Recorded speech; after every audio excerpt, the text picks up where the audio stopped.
understanding is also one kind of cramming, but not without, so you can look at it as a different context. Now let's see, why did I say that elements have an identity? Let's try to see. Suppose, what is the binary operation doing? It's taking a pair, giving me a element. So fix that first coordinate, x, and start looking into x star. So you start looking into this kind of a map. So x is fixed. So that means this is defining for me a function from V to V.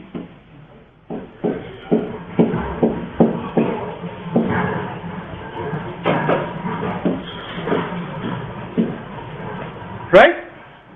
Similarly, I have another function. If I fix since x is fixed,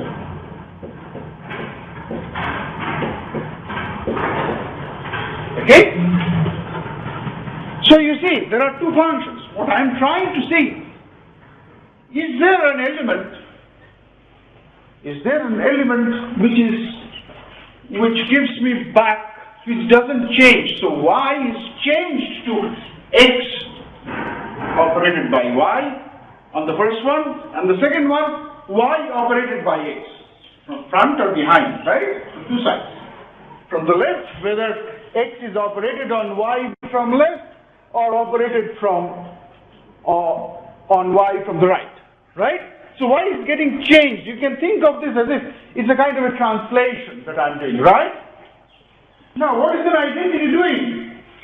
It doesn't change any element, right? So it doesn't change the identity of that element, and hence it is called an identity element. Okay? All right. So you see, the identity of any, if it exists uniquely. Okay? And, well, under a similar fact can be said about inverses, although it is a little more. So, if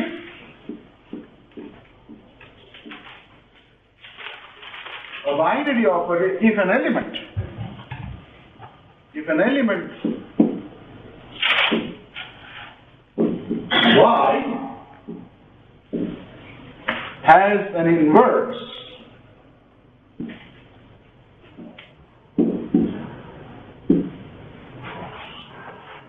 z with respect to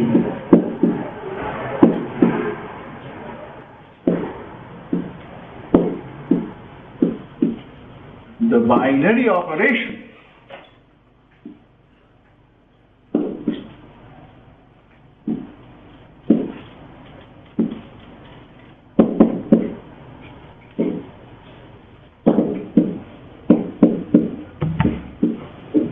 having an identity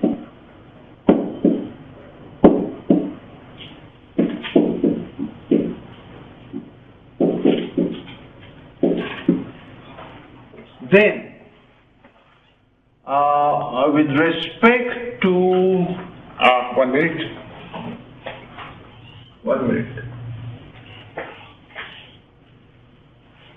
This I want to change a little bit. Respect to an associative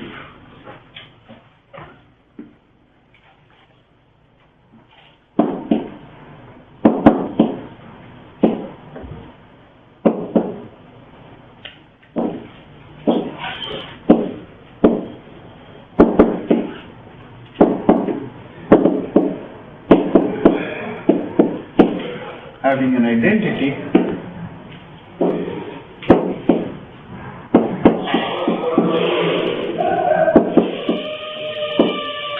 then it is unique.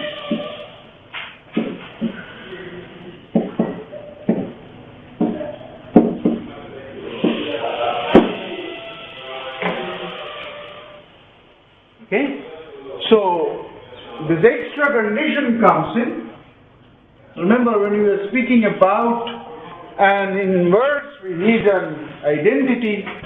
So here an extra condition comes in, and this extra condition is associativity. And let's see how we can prove this. What will be the proof?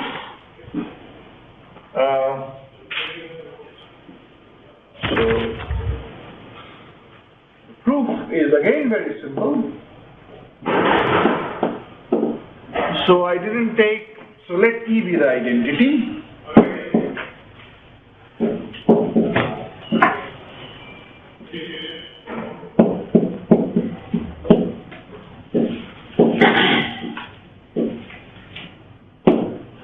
If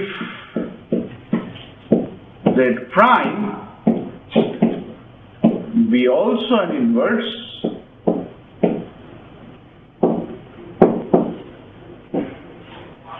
then remember, so a given x, I'm sorry, not x, y. Y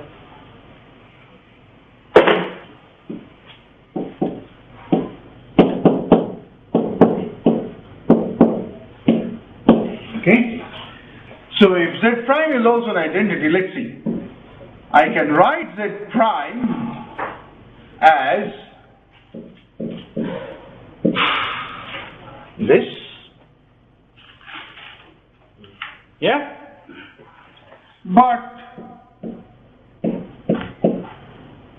this is same as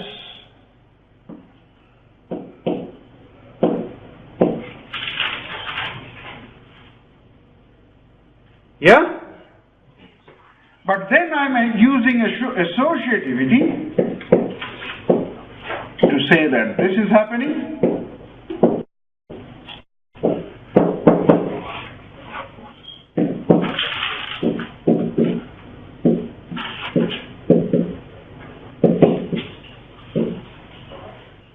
But then Z prime is also an identity, is also an inverse. So Z prime on Y is E.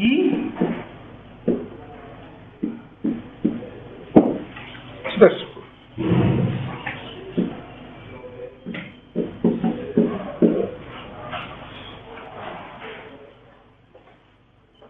okay. So two facts that come out is if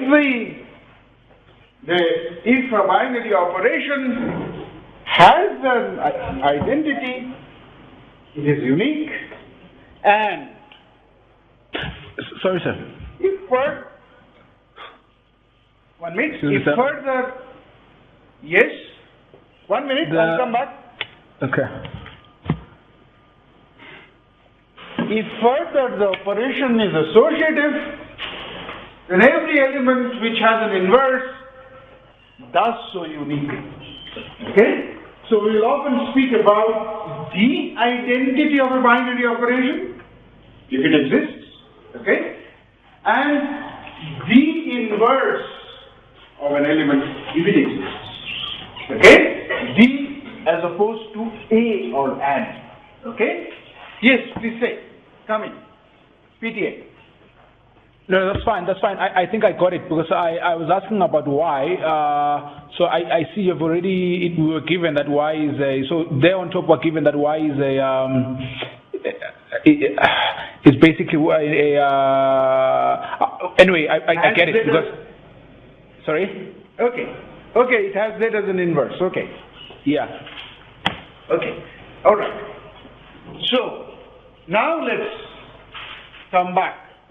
So we have seen, we started off with this place that we needed to take a pair of vectors and assign a sum.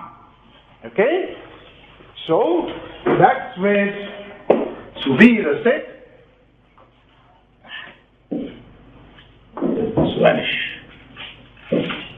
So V is a set.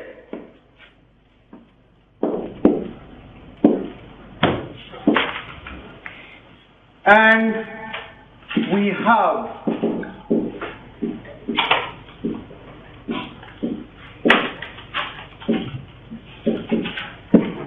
a binary operation which we call addition. Remember from the first example, our addition is obviously not what we mean by addition of numbers. Okay? We call this addition. Okay? Alright? And let's write down the equations that we want.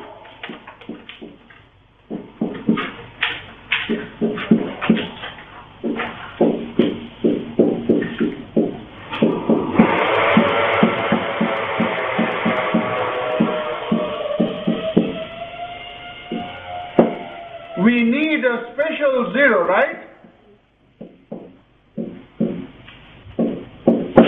And we need something called a minus x.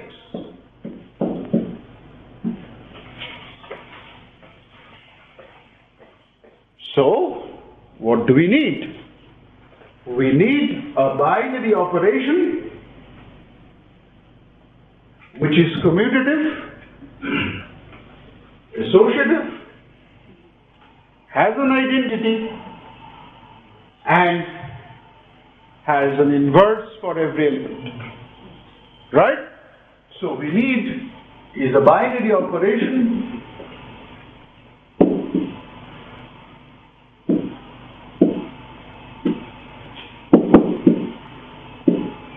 which is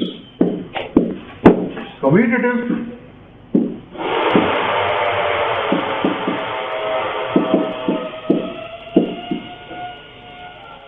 associative, has an identity,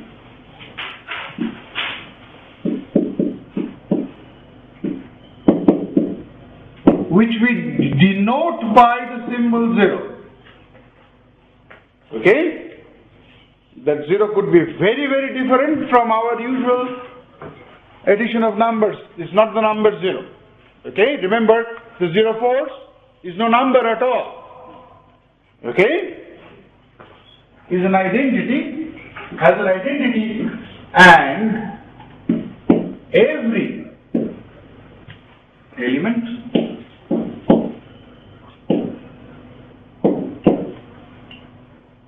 has an inverse.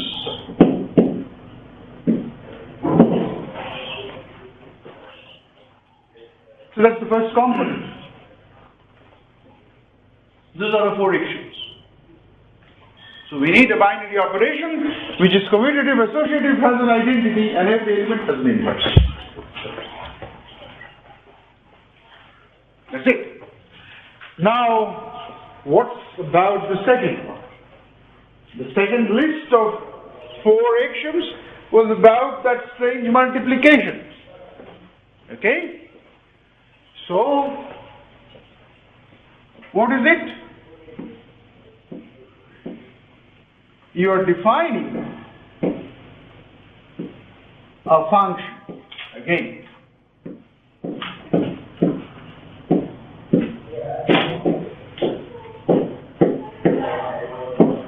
Which we will write as lambda times. Okay? So, we can immediately erase these 4 conditions by this very nice little thing. Right? Okay? And we have another function which has the following properties.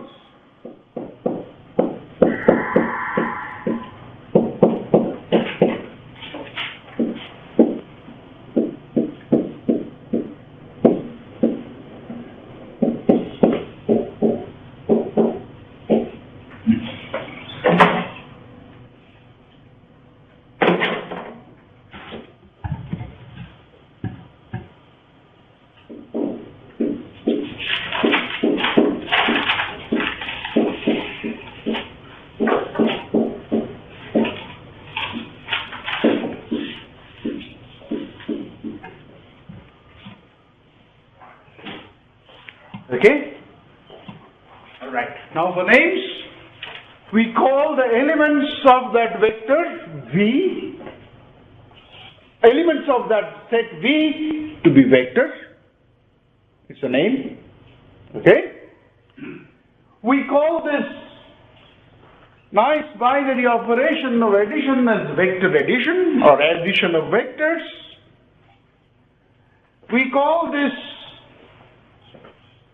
the scalar multiplication.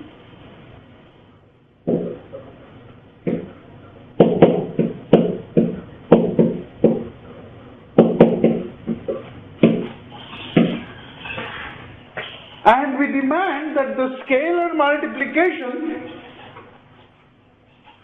and the vector addition satisfies those laws, distributive laws. Why it is distributive laws? This kind of says that the scalar multiplication distributes over vector addition, right?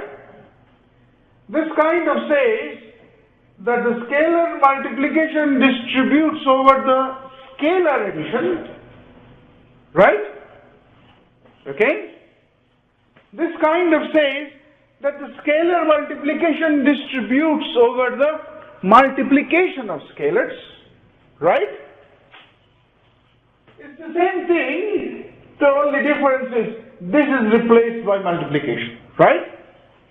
And this one says that the most obvious thing, the identity of the multiplicative identity of scalars acts in the most normal way.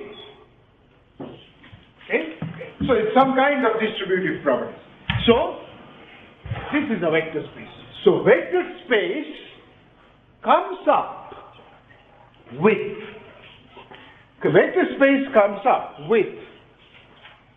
three things. One is this V, vector addition. Sorry, four things. The zero vector, right? And the scalar multiplication, right? So it's like it's encapsulated. It is no more a set. It comes. So to give me a vector space, you must tell me what is the set of vectors. You must tell me the addition of vectors. This addition must have an identity, which is the zero vector, and the scalar multiplication. Now, how do I write it? So let me write it like this.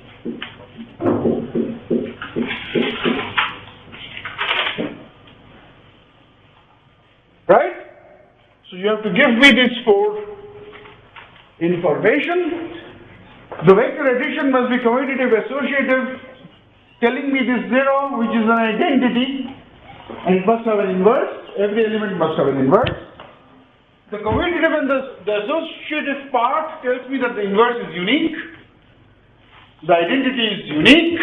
Okay? So zero vector is the zero vector, and it must satisfy all these distributive properties. Okay? It must satisfy all these distributive properties. So that's where this is a vector space.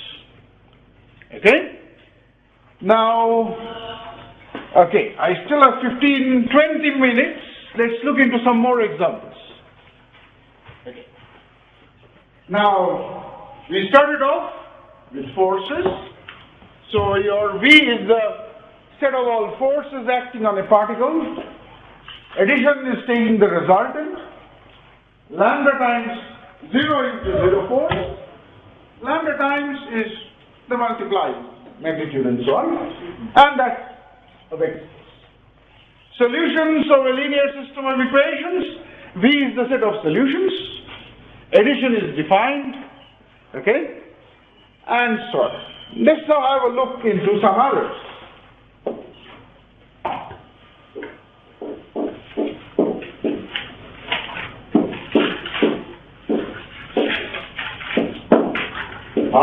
vector space.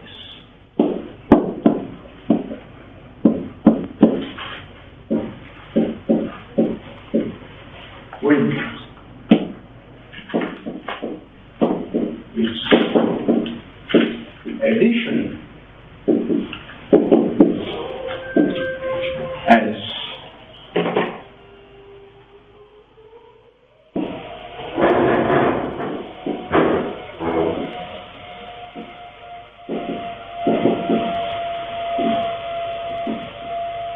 and multiplication.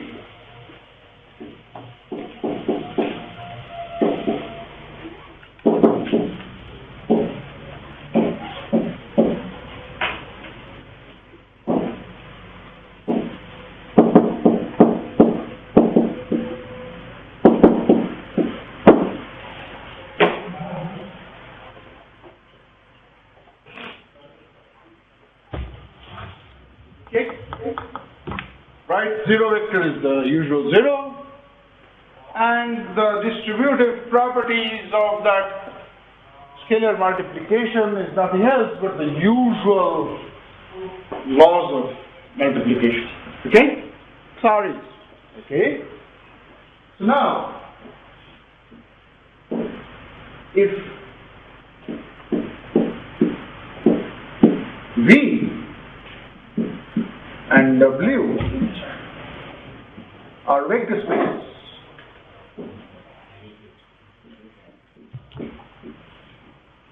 then source is V cross W, where, remember I have to tell you, so V cross W is now that Cartesian product, okay? I have to tell you what is my vector addition.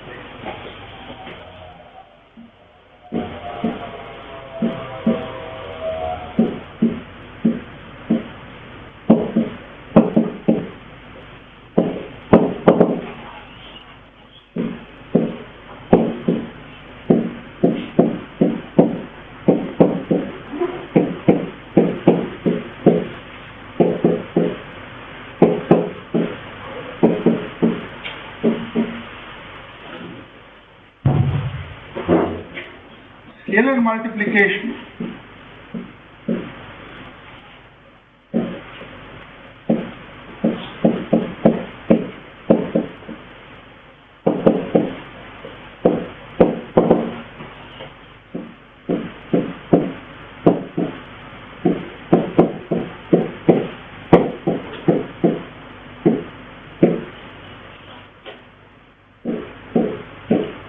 and the zero vector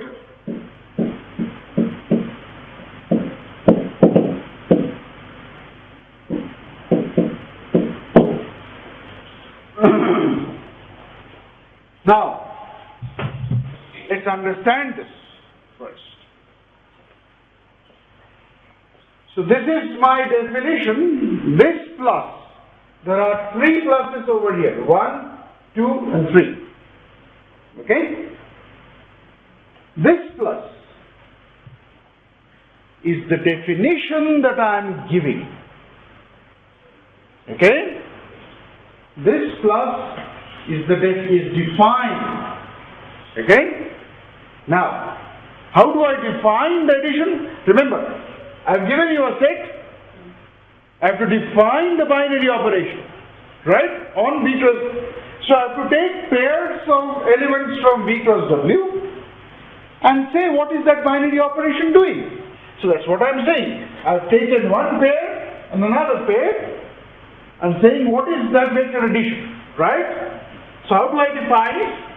This plus is the vector addition in V. Right? This is in V. And this one is in W. Right? So I use the vector addition in V and W to give a vector addition in V cross W. Right? Which is natural, right? Why do I not use a structure to build another structure? Okay? Similarly, there are three scalar multiplications. This one, and this one. Obviously, this one is the scalar multiplication in V. This one is the scalar multiplication in W. And this is the one which I am defining. Okay? Finally, this is the zero vector in V. So, and this is, the second one is the zero vector in W. Okay? And now with this, I can see immediately that, well, why should this be commutative? Because this is, remember, that's what we did with the solutions, right? Because each one of them is so. Okay? It's commutative, it's associative. The zero vector, this is the zero vector, right? The negatives, the same thing, right? And then the distributions also hold similarly. Okay? And you might be thinking, why the hell do I do this? Okay? So, therefore, R2 is a vector space.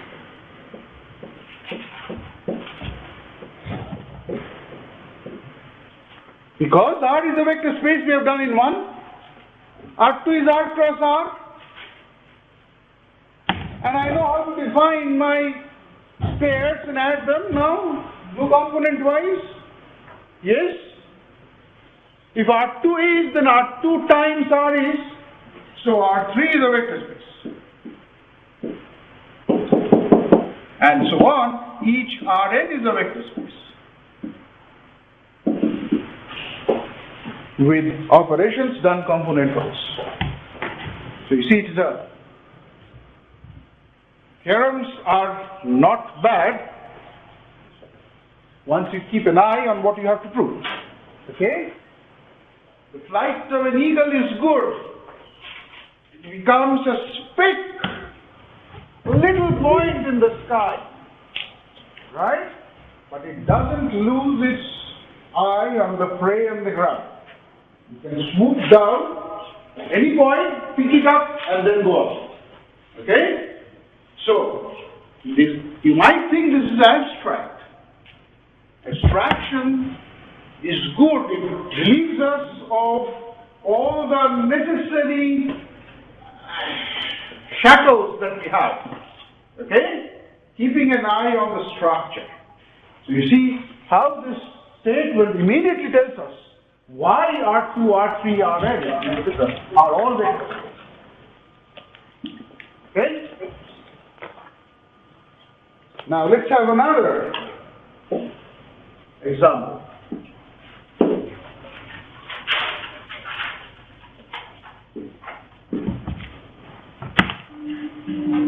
X is any set. X is any set. In fact, this is an extension of number 2, but we'll see it later on. X is any set. And Rx, what is this? R to the power x. What is this? This is a set of all functions.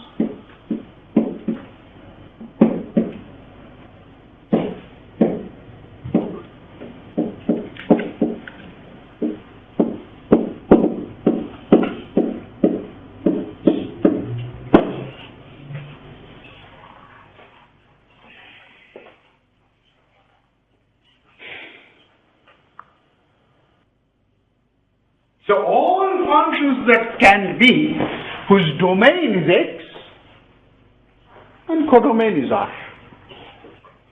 Okay? All possible functions. Clear? Alright. Now, I have to define, I will define a vector addition here.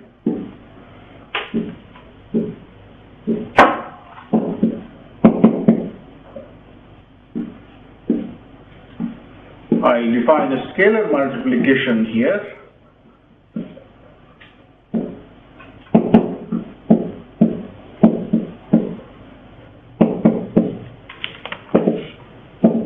So I take any two such functions, and I have to define what is this function f plus g, right? So f and g are two functions.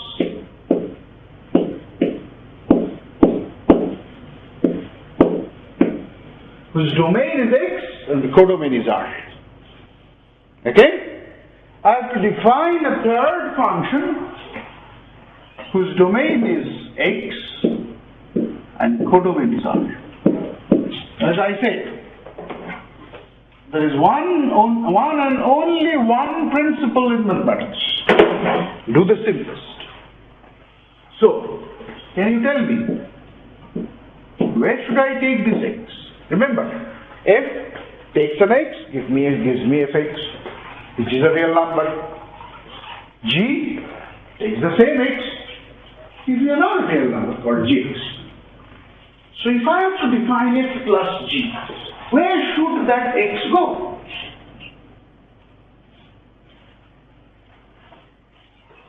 Let me say again, what does f do? It takes an input x, gives me a real number called fx. What does g do?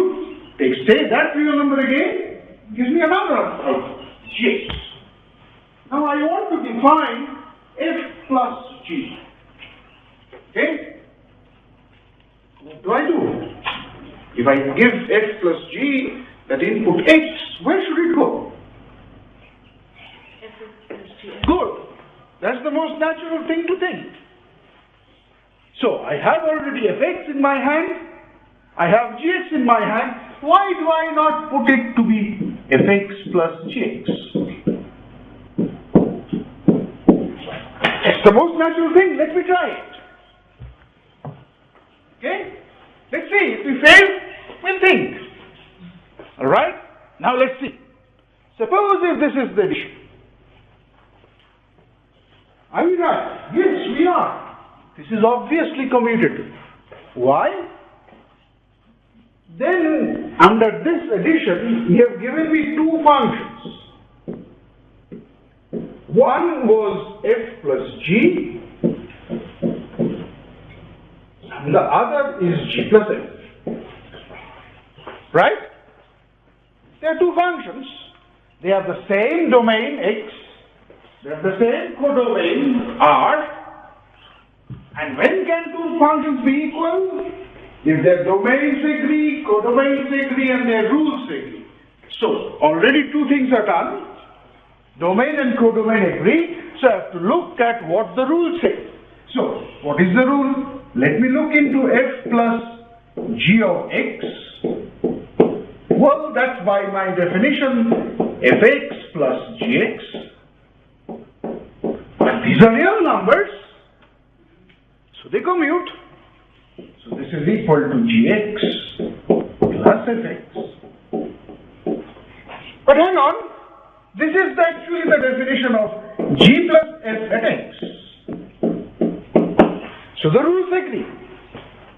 So the two functions have the same domain, have the same codomain, and their rules agree. So f plus g must be equal to g plus f.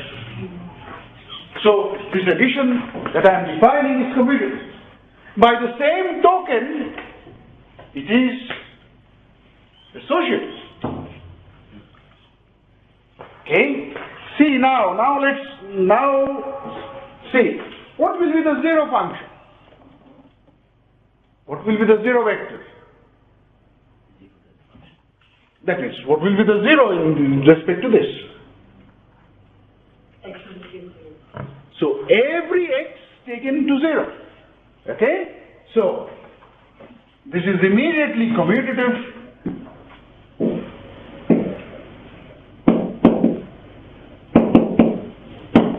Associative.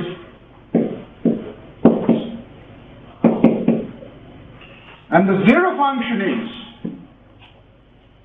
this old zero, which is this function.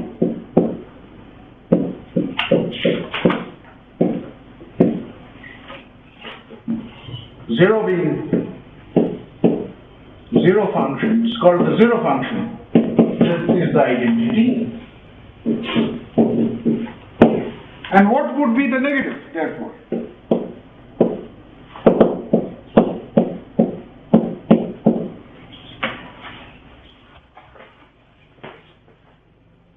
Where will x go to?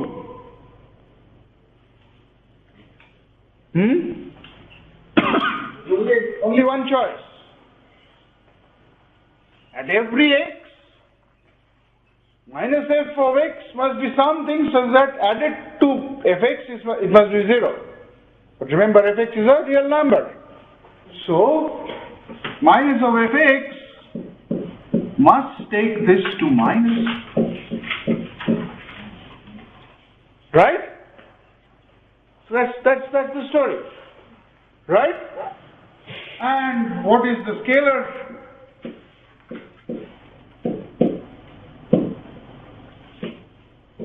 Multiplication.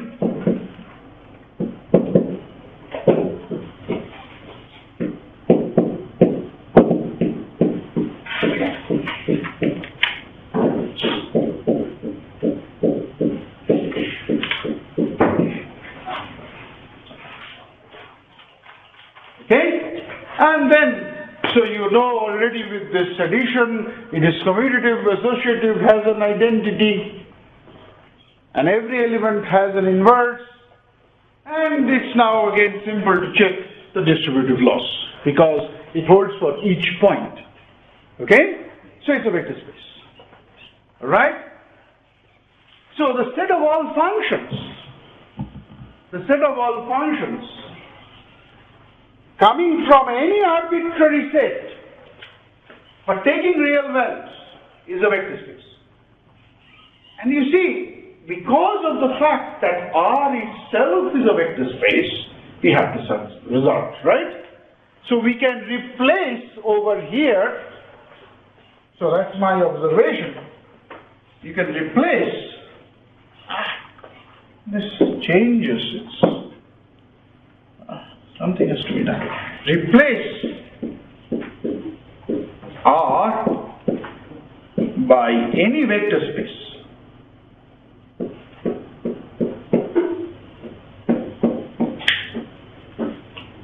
That means, if I take v to the power x to be the set of all functions from x to v, and define the addition and scalar multiplication in a similar way, we should be able to show that v to the power x is again a vector space.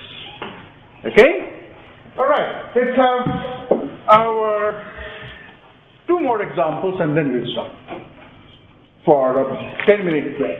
Yeah? Okay. So, should I say this? Okay. Let's take, these are my favorite ones. So this is the set of all continuous maps.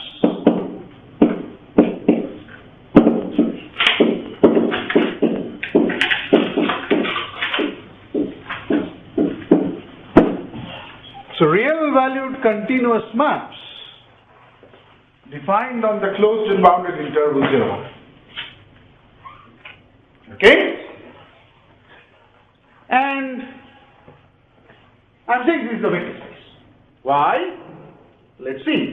So C01,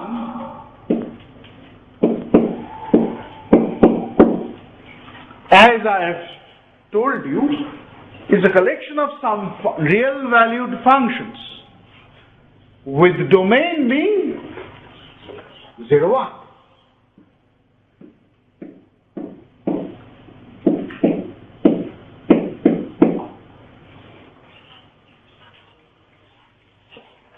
Right?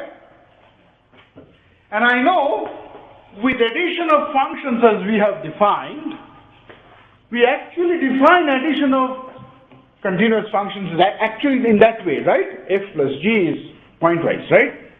So with that definition, that is actually the definition of addition that I have defined here. Okay? And So this is the first fact. Sum and product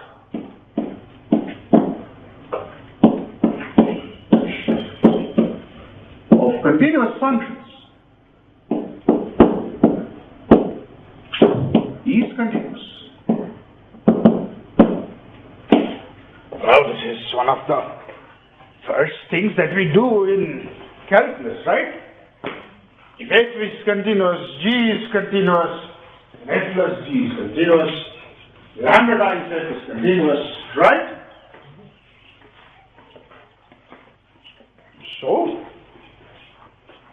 So with the same addition and multiplication over here, this becomes a vector space by itself. Because we know that with the addition and multiplication, this is already a vector space.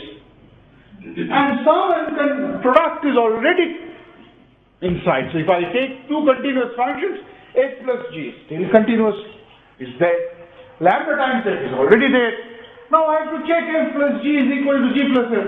Why do I check? I have already shown that r to the power 0, 1 is a vector space.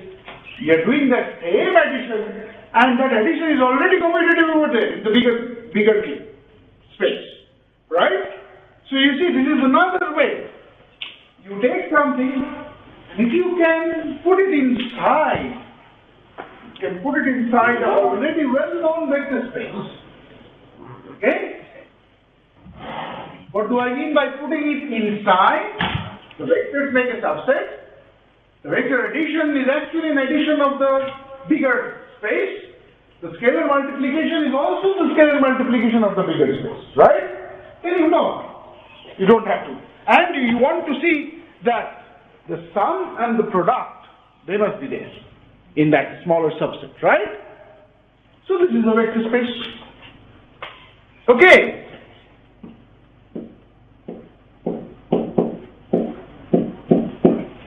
What is this? This is a set of all differentiable functions.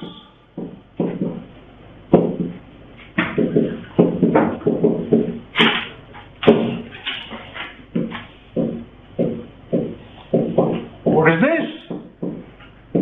Set of all twice differentiable functions. You know, a function might be differentiable but not second time differentiable. 2 times differentiable but not the third time differentiable, right? You know all those functions, right? So,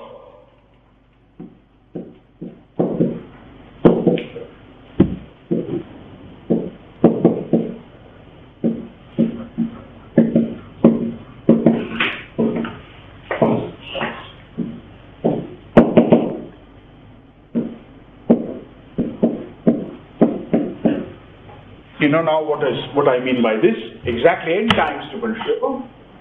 And it carries on and on. This means functions which are always differentiable.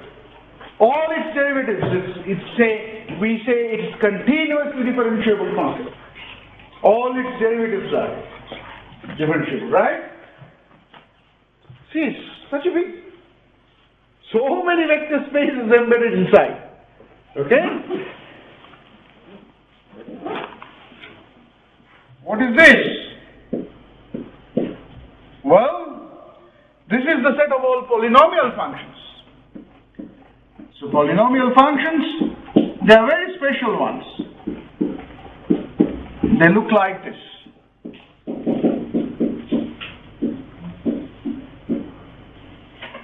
Okay? N is non-zero.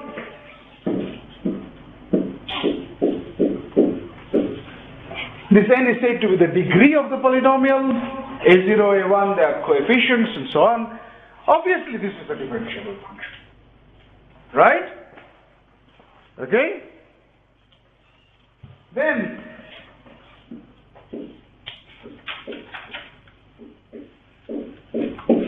of all polynomials whose degree is plus or equal to n for some n. Yeah? So you see, there are so many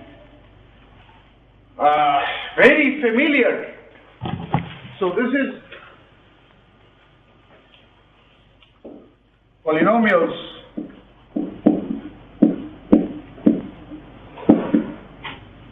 of degree at most n. I made a small mistake here. It's not much.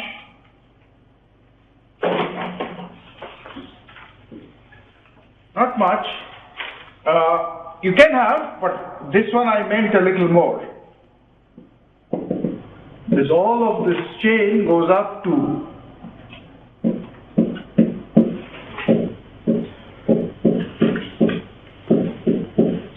instead of 0, 1, you should have all real valued functions on reals, continuous functions on reals, differentiable functions, infinitely differentiable functions on reals, and then polynomials mixed.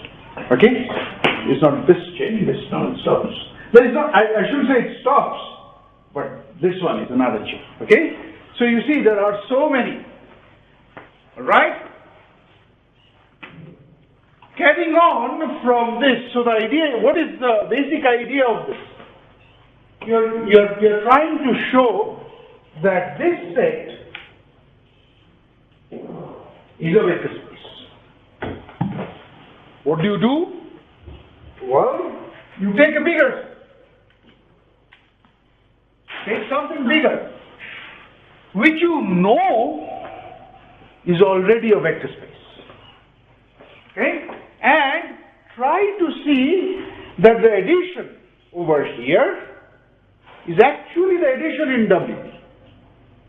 The addition, the scalar multiplication in V is actually the scalar multiplication in W. Okay? And then the zero vector of W is actually the zero vector in V. Okay? Then you immediately conclude that that's a vector space. Okay? So the formal idea of this is here.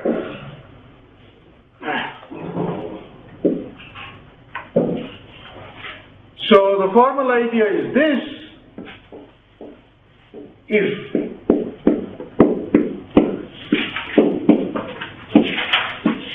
P be a vector space,